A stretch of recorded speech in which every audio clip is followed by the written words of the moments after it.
All right. So now we're dealing with the big boy, Ernest Hemingway. The Sun Also Rises. This is the Romanian version called Fiesta. Now, there are two problems with this book, The Sun Also Rises. First of all, the story goes nowhere, basically. I have to say, it's not all bad, but overall, The Sun Also Rises is story wise mediocre. I have to say banal almost. It doesn't go anywhere. Nothing really happens. And secondly, uh, we've all probably heard that Hemingway revolutionized writing with his minimalistic style. Right? It is said that he was a breath of fresh air with his style, and I have to say, again, it's not all bad, but the writing. Uh, this is me as a writer and as a reader talking. The writing, the style, even though I'll be honest, I don't see no style that stands out in Hemingway. Not really. It's not bad writing. He's not a bad writer, obviously, but nothing stands out. His writing isn't that impressive.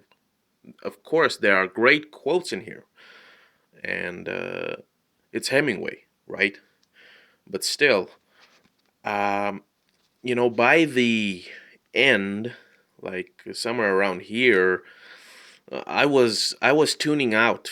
I was like, please let this be over, because by that point I realized that nothing was gonna happen, and it's a damn shame because it's The Sun Also Rises, right?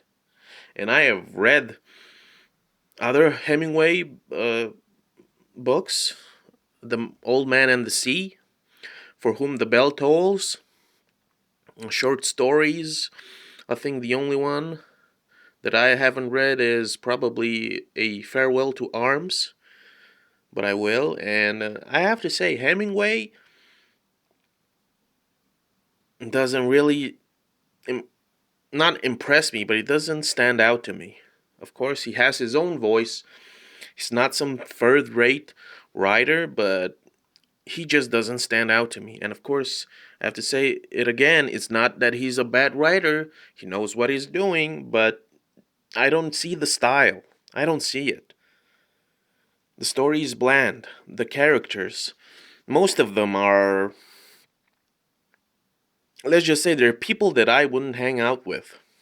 And it's a shame because the story begins with our narrator Jake talking about my boy Robert Cohn, and I was like, okay, it's gonna be about these two.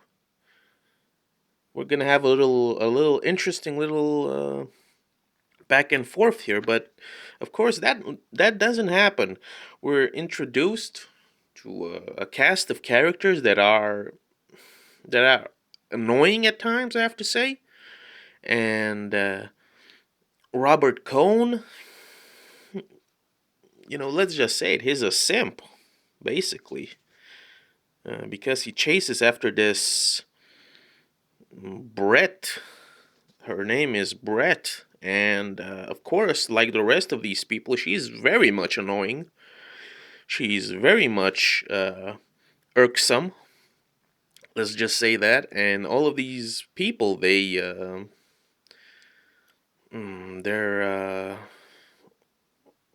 they're living the high life, even though most of them, if not all of them, are dirt poor, right? And my question is, how can these people afford going from one country to the other, always traveling? How can they afford all of these hotels, all of these taxis, all of these means of transportation? They drink almost constantly. They eat only at restaurants, right? It's like, and they're dirt poor, so I would like to know their secret.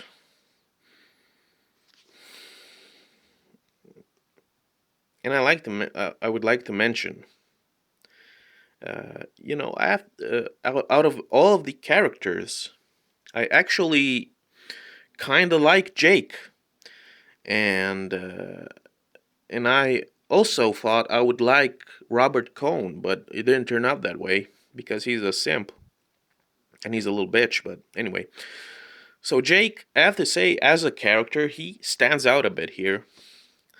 Uh, he had a little accident in the war. He got wounded, and I've seen other reviews, and they speculate that he is impotent, and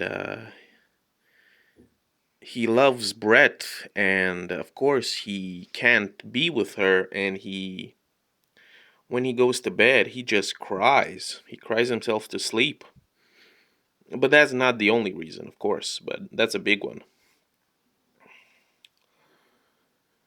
And the story, I get it. There's metaphors, there's symbolism, there's allegory here.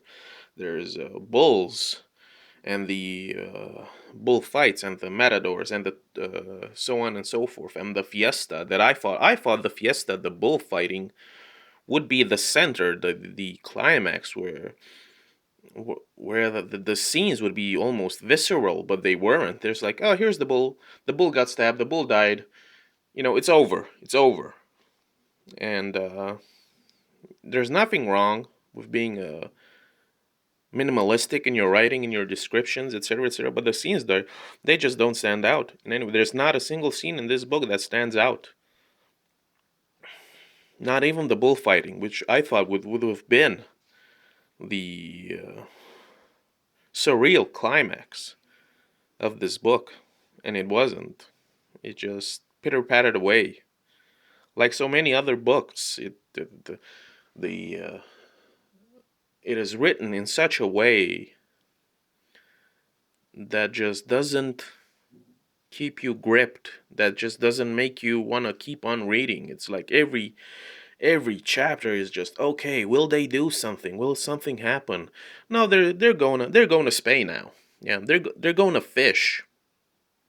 They're going to fish. Yeah, and they're gonna drink a lot of wine because they can afford it, even though they're dirt poor. They're gonna go to Spain, and they're gonna go to a fiesta, and then they're gonna go to hotel after hotel, and then they're gonna go with the train from one country to the other, like it's no biggie, right?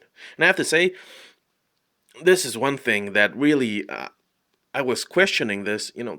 Jake and Bill, I think his name is, they go to Spain to fish for some reason. They just didn't have a lot of options back then. Not a lot of hobbies back in the day, apparently. So they go to fish in Spain, and they just catch a lot of fish every day. They catch a lot of fish, but it isn't said what they do with all of this fish, because Bill and Jake, they catch each five, six, seven fish a day, and they gut them and they prepare them, and do they eat the fish? Do they take it back to their little inn? Because it is stated that for about a week, or at least a couple of days, they just keep on fishing, and they keep on catching five fish each at least. And do they eat fish every day? What do they do with all the fish? Because they kill the fish, obviously. I hope they're not wasting food, because that would be really bad. But that's about it. Again, a great disappointment. We're all told Ernest Hemingway is one of the best writers of the 20th century, and I have to say, this story, The Sun Also Rises, I'm not gonna read it again. Therefore, I can't recommend it to anyone. What makes a great book great? If you're gonna read it again. And I'm probably not, no, I'm certain that I'm not gonna read this book again. because a big part of it is just a drag. It's just a drag. Where are you going with this, bro? It goes nowhere.